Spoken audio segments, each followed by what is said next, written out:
Hi, Liam. This is my name, 30 years old, here is me.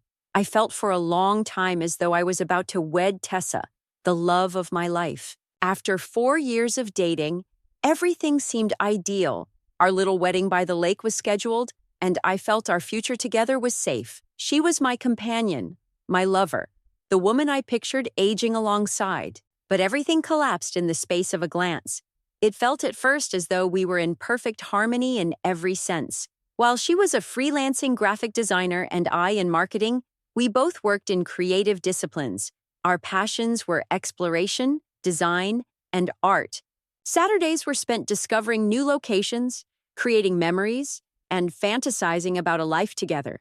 The wedding was scheduled well, or so I thought. Yes, there were sporadic errors, but I attributed them to the stress of trying to arrange everything. But shortly I began to notice little details that bothered me. Tessa started to show little enthusiasm for the wedding planning. She would postpone making decisions we needed finalized or call off meetings with suppliers. At first, I attempted to ignore too much of it. She might have been simply overworked and overburdened with all. I kept telling myself it was nothing. Everything would work out. Deep down, though, I began to question whether something more was underfoot. Though I wanted to deny it, the sinking sensation in my chest persisted. Tessa grew more remote at the same time. She began to spend more time on her phone, including late-night messaging or chatting. I first persuaded myself she was simply working on projects to be finished before the wedding, just busy. But the apologies then began to flow. Last-minute cancellations from her for me said she had to see her mother, or she was too fatigued. Something didn't seem correct. I still told myself, though, I was overanalyzing things. We were getting married after all. I had faith in her, then perhaps I was merely picturing things. One evening then, it all came together. Tessa said something that would rock me to my very core when we were hanging out with friends playing a ridiculous game of truth or dare. Tessa said, without losing a beat, "Dylan," when the subject arose, "if you could go back to any past relationship, who would it be?" We were laughing and joking. I went back to Dylan. Her ex from college, Dylan, had cheated on her as well, the one she had spent months working through. She had repeatedly told me just how badly he had damaged her. Now here she was, though, saying that, should she be able, she would return to him. My pulse dropped. It amounted to a slap in the face. I couldn't make sense of it. Looking about at our pals, I could see that her response had also startled them. Saying it was only a game and I shouldn't take it seriously, Tessa rapidly tried to dismiss it. She discarded it so sloppily, but the hurt of her comments stayed with me. That evening, the sensation in my gut just got worse. Tessa appeared to be more secluded than ever. She began to behave as though everything was under control, but I could see right through it. She had withdrawn both physically and emotionally. It was not only the wedding preparation now. She was not sharing with me something unusual. I started casting doubt on everything. Was someone else there? Was she starting to have second thoughts about us? When I tried to have honest talks with her, she sidestepped the questions each time I asked. She would explain she needed room to sort things out, and she was simply stressed. But I doubted her more the more she said. One Friday night then, the truth fell in a manner I never would have predicted. Early going home, I wanted to surprise Tessa with a peaceful evening together. Rather, I discovered her seated on the couch, tears running down her cheeks, accompanied by a phone. She dropped the bombshell when I asked her what was happening. Looking up at me with red eyes, she remarked, "I think I need some time away. I should check whether I still feel something for Dylan. Should it not work out, I will come back to you."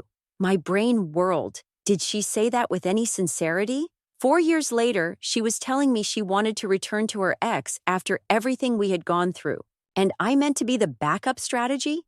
Numb, bewildered, I couldn't understand what was occurring. She was providing me the fallback, the safety net. Should things not go as planned with Dylan, I wanted to yell, demand responses, and confront her about what had been happening. All I could do, though, was sit there while her words crashed over me. My head ran while my heart broke. This was how she viewed our connection, and it astounded me. How could she believe it okay to treat me in such a manner? Not yet, though. I wanted to resist the impulse toward wrath. Rather, I acted in retrospect almost certainly in the greatest possible manner. Rising, I inhaled deeply and replied, "If you need time to sort things out, then take it. But don't count on me to be here when you get back." Tessa seemed surprised by my composure. She wouldn't have expected me to respond in such a manner.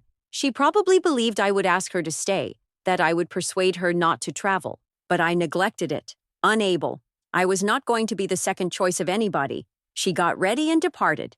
I knew things would never be the same as she stepped out the door. There was nothing I could do to undo the loss of the person I believed I would be spending the rest of my life with. But I also knew I was done that instant I closed the door behind her. I was not going to sit about waiting for someone to pick me. I wasn't waiting for Tessa to decide whether I was sufficient for her. If that wasn't enough for her, then I had to go on. I had been a good friend, loving her with everything I had. My road of self-discovery and healing then started. I sat in the quiet of the flat, trying to make sense of what had just happened after Tessa departed that evening.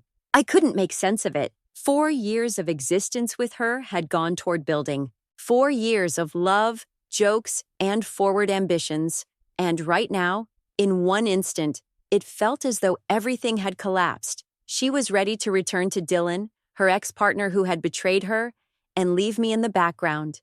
How could someone I trusted so profoundly treat my heart so carelessly? The next several days blurred together. I cannot eat, couldn't get to sleep, and couldn't concentrate on anything. I kept going back over and over in my thoughts to reinterpret the exchange. Was what I missed? Could there have been indicators I missed that would have readied me for this? I started to doubt what we had done in our marriage. Had I been too blind to notice her discontent? Had I done something incorrect? Was my output insufficient? But the more I considered it, the more I came to see this had nothing to do with me. This had nothing to do with my affection for her or my value personally. This was about Tessa's indecision, her incapacity to stick to the person who was directly in front of her, someone who had always been there for her, supported her dreams, and loved her unreservedly. And the fact she was ready to put me on wait while she worked things out with Dylan? I could not accept that. I spoke with Noah, my best buddy, who had been at my side during all of this. Noah was the sort of person who never sugarcoated anything. He always told it how it was, and precisely what I needed. Though it hurt, I wanted someone to tell me the unpleasant facts. I phoned him, my voice quivering as I went over everything. I told him about the game, about her confession, about what she had said when she left. Noah listened silently, without interruption, just absorbing it all. There was a protracted stop on the other end of the line before he spoke when I finished. "Liam," he replied, his voice cool but forceful, "she is not the one for you if she cannot understand your value. You are not a substitute plan. You serve no safety net here. You are valuable beyond that, man." His comments had more impact than I anticipated. It was like a light bulb flickering in my head. I had spent so much time trying to understand what went wrong, dissecting Tessa's behavior, looking for a cause to hold myself responsible. Noah was right, though. I had behaved fairly toward her. If that was insufficient for her, then there was nothing more I could do. I had given her everything I had. "I know," I responded, at last grasping it. "She's not right for me, but it hurts, you know. I felt we should be creating a life together. How could she simply toss that aside for someone who once injured her?" Noah was quiet for a time, then spoke with the same cool insight he always possessed. "You ought to let her go. For you, rather than for her.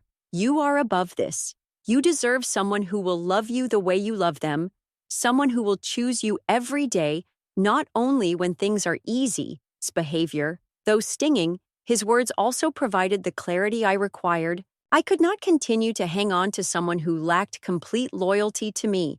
I could not keep waiting for someone who lacked even basic awareness of what she wanted.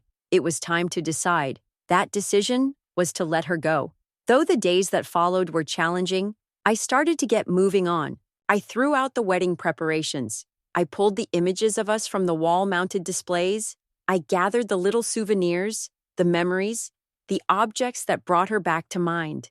And when I came out, I felt as though I could at last breathe. The place seemed to no longer fit her, my own, and I was recovering it. Still, I had a part of me that kept hoping she would return, apologize, and ask for pardon.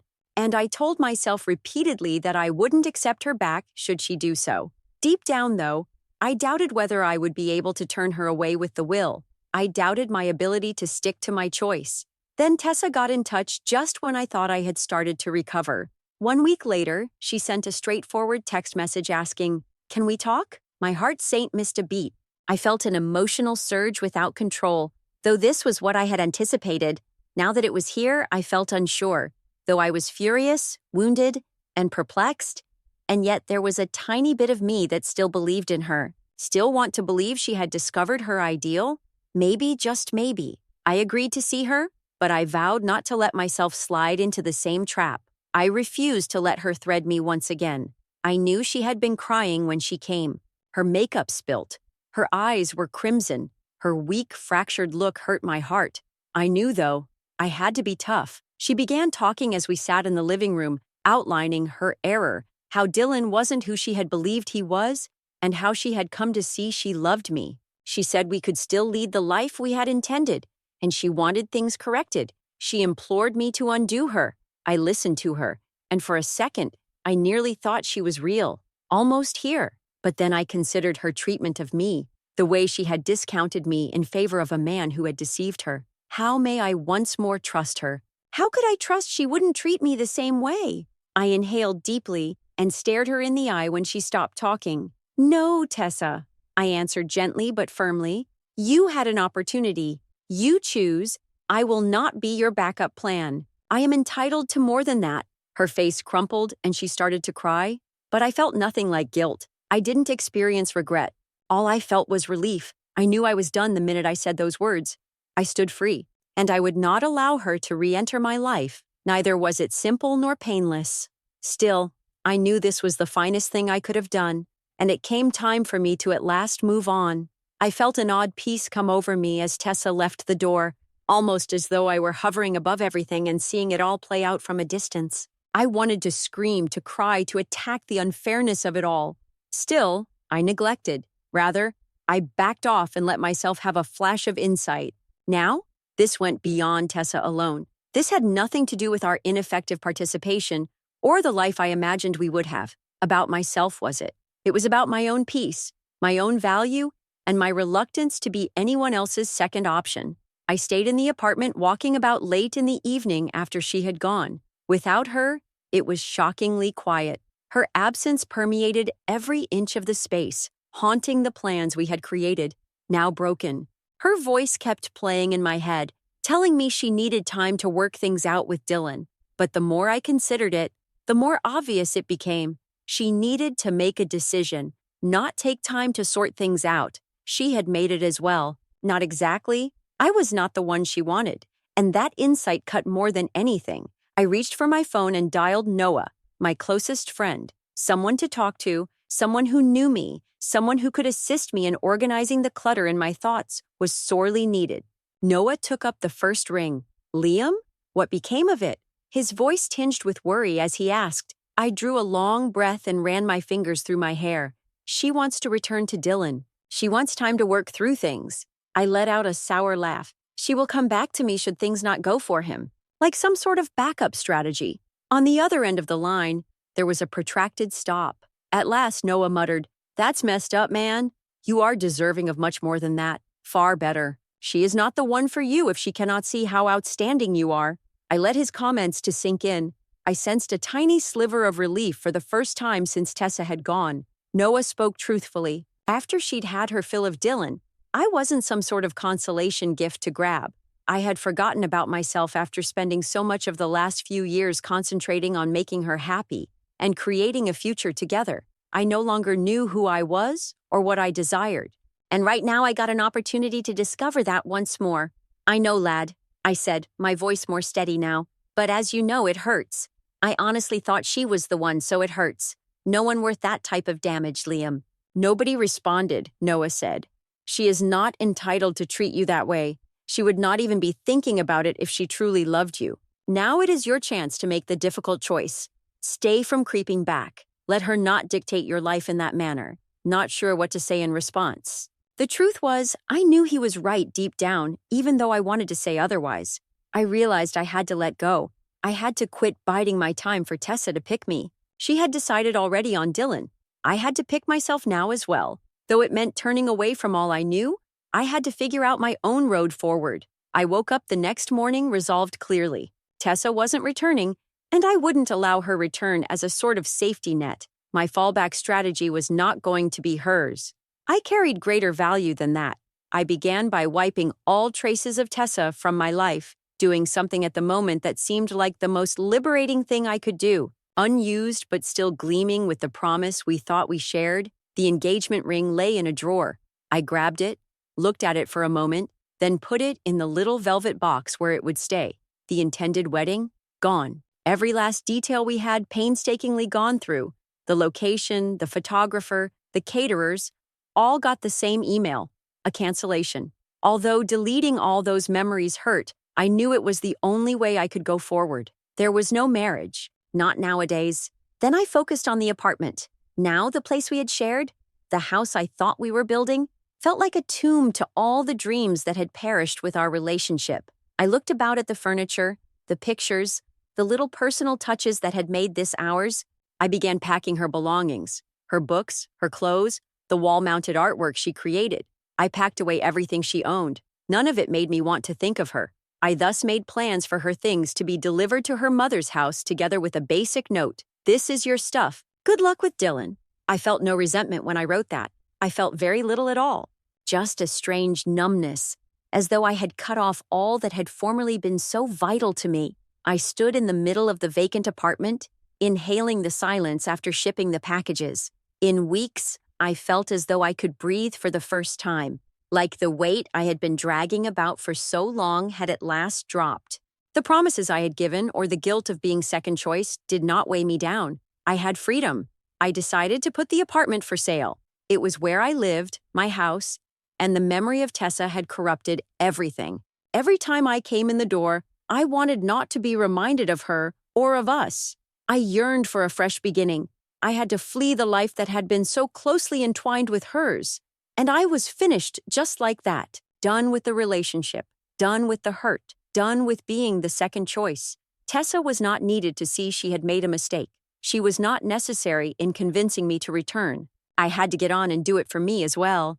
Noah had truth. Not me was the one needing time to sort things out. I had worked it out already. I knew I should stop waiting. I quit acting as someone's backup. I carried greater value than that. I then let go, and I felt as though I was at last breathing once more, first in a long time. I felt this weight drop on my chest after Tessa went. I first felt I would be a wreck, unable to move on. Still, the next days seemed oddly clear. Yes, I was angry, hurt, and confused, but they did not destroy me as I had thought they would. Their encouragement inspired me. I knew I wouldn't be waiting around for her to change her mind when she left the door that evening. That was not her backup strategy. I had spent too many years creating a life with her, seeing a future with her, only to have her uncertainty destroy it. The days passed, and I discovered that I was processing the emotions in a way that made me consider how little respect I had been given, not in a dramatic crying manner, though they weren't as soul-crushing as I had assumed. The first few evenings Tessa left were challenging. Lying awake, I had hoped she would return and felt as though I was losing a part of me. Rather, even if my heart was still hurting, I discovered I was thinking clearly. I kept returning to this one truth. She wouldn't have put me in that role if she really loved me really. Having gone through all that history with Dylan, she would not have handled me like the consolation prize. It was not only that she had decided to test things with him, even though that in and of itself was painful, it was how carelessly she discounted me during the process. She behaved as though I would always be poised in the wings, just waiting to be pulled back. That wasn't ready for me to swallow, and as the shock subsided, I also realized something else. I wouldn't be wasting any more time trying to justify myself to her, chasing after someone who couldn't decide whether she even wanted to be with me. Tessa wanted to see if she felt something for someone else, and I had no intention of being a second thought. I decided at that point that everything would be different. I started clearing her from my life. The plans for the wedding vanished. I canceled everything and phoned the venue, photographer, florist, and catering company. I didn't even hesitate. Tessa had been so consumed in the concept of a wedding, and I had gone along believing it was inevitable for us. But just now, it just felt improper. I had to eliminate every last sign of the life we had intended to share. The house, gone. We had bought a house together a few years earlier. It was going to be our home, a place where we would establish a future, a place where we could grow old together. But it wasn't our house anymore. It was my residence. I put it up for sale. I didn't need it anymore. I didn't need any reminders of her. Every nook, every wall, every room in that house had memories of a life that wasn't going to happen. It wasn't easy to think about selling it, but deep down, I knew it was the correct choice. I wasn't going to be confined in a place that represented a ruined dream. Her items vanished. I loaded everything Tessa owned and sent it to her mother's place. There were no explanations, no heartfelt goodbyes, no tears. I just added a letter saying, "These are your items. Good luck with Dylan." Though that note was harsh, it was the reality. She had picked him, and I had to go on. And you know, that period produced the most bizarre events. I started to feel liberated. I originally found it difficult to grasp. Following what we had gone through, how could I feel free? But the weight of the past began to slink away from me. The mystery of what we were, what we could have been, no longer drowned me. I sensed I could breathe for the first time in years. Over the following few days, I considered, looking at the fragments of my life, the times I spent with Tessa, the visions we had created together, and for the first time, I saw them for what they were. Chapters in my story, not errors or failures. That chapter was also finished now. It defined not who I was. The notion of what we were supposed to be eluded me. I had no patience waiting about for someone unsure of me. Though it was a terrible insight, it also released something. After spending too much time believing that Tessa was the reason for my happiness, I came to see that I had always had it. I simply had to let myself go locate it once more. Tessa contacted me as the days passed, but I did not answer right away. It was first just a message or two. She wanted to communicate, explain, and apologize. Her justifications no longer pained me. My decision had already been taken. I was going to ignore her going forward. The truth was, she had made her decision, and I wasn't going to be part of the backup plan. I wasn't going to hear about how sorry she was or how much she regretted everything. Then a week later, Tessa texted me once again. This time it was more frantic than a straightforward "I'm sorry" or a "let's talk." She insisted on returning. She aimed for corrections. She said Dylan was not what she expected, that she still loved me, and that we might still be married. I didn't hesitate. I knew just what I had to do beforehand. I agreed to see her, but I knew just what I would say. I felt no desire to console her when I saw her standing there, looking confused and forlorn. I felt less of the rage I had anticipated. I didn't show sympathy. All I could feel was clarity. "Tessa, see? I value your apologies. But you chose, and I did as well. I moved on. You decided to go back to him. I won't be your fallback moving forward. I have decided on this." She looked shocked, and I could understand. Though I was not that person anymore, I believe she expected me to bring her back and let her enter once more. She sobs, begs, and tries to defend herself, but I hold fast. And I turned away with that. Negotiating was no more, and pondering what may have been vanished. I had passed on, and I felt genuinely at ease for the first time in a very long period. There was no turning back or repairing of what had been broken. I wasn't depressed, though. I wasn't offended. I became free. It was time now to reconstruct my life. 1 week went by, and Tessa contacted me once more right when I believed I had handled things.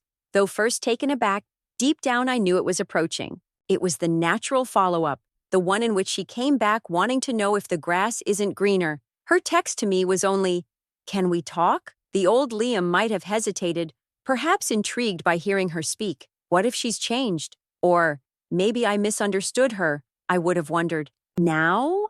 I had changed to be not that person. I couldn't turn back the decision as it had already been taken. I still agreed to see her, though. I sought closure, not because I thought I could mend things. I had to look her in the eyes to be sure my releasing go was the correct action. 2 hours later, she showed up at my apartment. I could feel the desperation in her eyes as soon as she walked in. She appeared to be someone who had been broken and was now seeking to put herself back together. She appeared bewildered, as though she could not believe what she had thrown away. I was not present, though, to provide her still another chance. I was here to show her my MD on state, and that without her I was better off. I thought I wanted Dylan back, but I was wrong. "I love you, Liam. I thought I wanted him back, but I was wrong. Please, let's fix this." "Let's still get married," she remarked when first walking in. perhaps even too calm. I was cool. Naturally, I listened.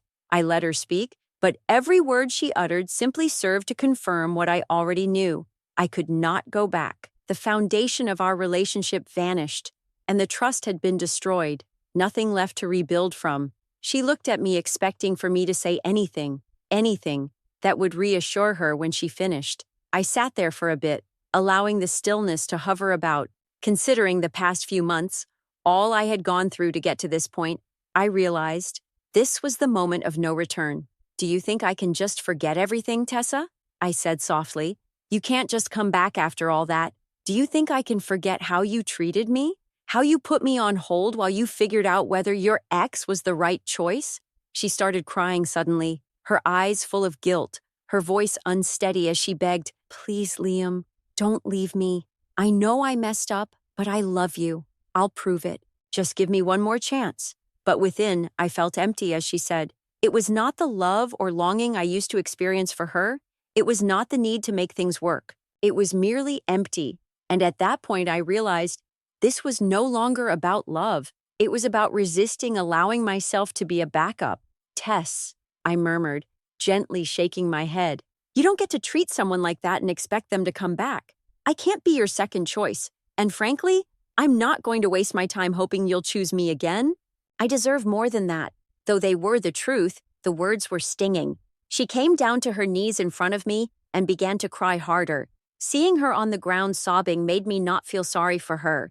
It did not inspire me to have second thoughts. It strengthened my will, just rather. I took her back to prove nothing. Someone who had shown me their actual colors was not someone I needed to hang around. My once love for her had dissipated to be replaced by a strong sense of betrayal. Once developed over years, the trust had collapsed right away. And in that instant, I understood that leaving strengthened me.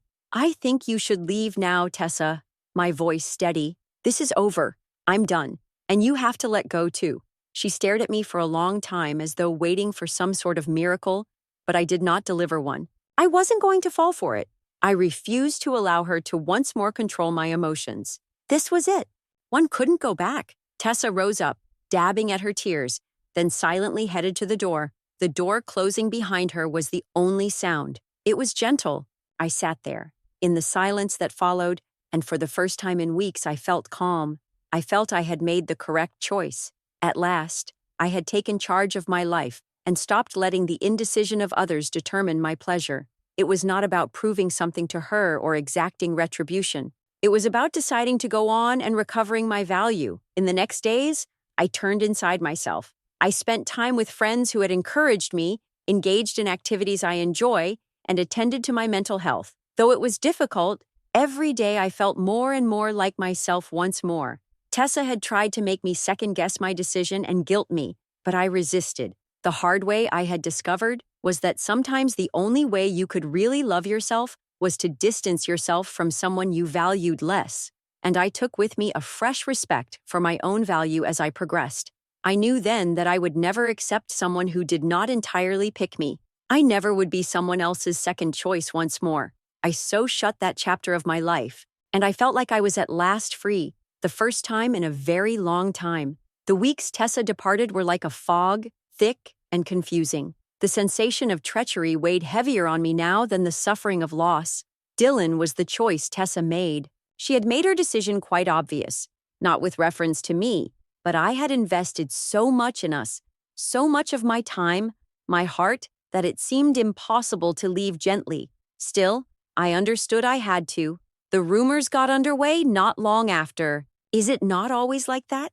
Everybody else feels entitled to their own interpretation of the events when something personal ends. Tessa was, in her own sense, rewriting the story. She said I had turned away from our relationship without notice, that I had deserted her.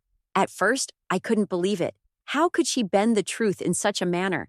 My phone rang with an unidentified number one evening. Expecting it to be some telemarketing or fraud call, I grabbed it. But my mother was the one. "Liam, we have been hearing things," she remarked, her voice tinged with anxiety. "Tessa's family is sharing rumors. They claim you just left her and destroyed her heart. What went wrong?" I hesitated not once. I was not going to allow Tessa's manipulation to run unbridled. Mom, I did not desert her. She was the one wanting time to sort things out with Dylan. She chose him rather than me. It was her, not me, strolling away. On the other side of the line, there was extended quiet. I could hear my mother working through all I said. She said at last, I had no idea. But Liam, are you sure you're deciding wisely? You have put so much into this relationship. Feeling my voice stiffen, I responded, yeah, I did, but I can't keep chasing someone who doesn't choose me. I have to decide on me. We spoke a little more, but I sensed my mother lacked complete understanding. She had nothing to blame it for. She was not sure of the depths of what I had gone through with Tessa, and I wanted to spare her the unpleasant specifics. I ran across some colleagues the following day. They had heard the tales as well, and every time someone brought it up, it seemed like I was walking across a minefield. Tessa's account of events resembled wildfire, casting me as the enemy. Knowing I couldn't let it go unresolved, I took care of things myself. Explaining the truth, I messaged my family and phoned a few close pals. I avoided delving into the nasty specifics of the divorce. I wasn't necessary. All I stated was that I had decided to let go and move ahead while Tessa had made her decision. The reaction of people who knew me well caught me off guard the most. They knew me. They did not have to hear the whole story. They knew that unless there was a compelling cause, I wouldn't walk away from someone I loved. Their encouragement meant the difference between everything. It strengthened my sense of having done the right thing. Tessa maintained her act as well. I was not interested when I heard from mutual acquaintances that she was still attempting to reach out and make things work with Dylan. She didn't appreciate me or our connection, and I wasn't going to ask for someone's attention who didn't value what we had now. Time elapsed, and with it my suffering subsided. Once seemed like a hole in my chest. It progressively became something more doable, something I could live with. One day I woke up and realized I was free. I was free from Tessa, but from the version of myself I had been, the one ready to give his own happiness in order to satisfy someone else, the one who had allowed decisions of others to define his value. I needed no one else's permission. Nobody else could tell me who I was or what I deserved. I had come to see that living well was, if you could even call it that, the finest kind of retribution, to lead a contented life, to proceed. When I think back on it now, the split marked the beginning of something far more significant than the loss of a relationship, my own path. I had no want to look back. I was at last enjoying life for me. Here I am now, at peace, not because I don't care about what happened, but rather because I've learned to let go of what isn't serving me. And in doing this, I have discovered freedom, something I never would have guessed. Actual freedom. And that, it dawns on me, is the only thing that counts.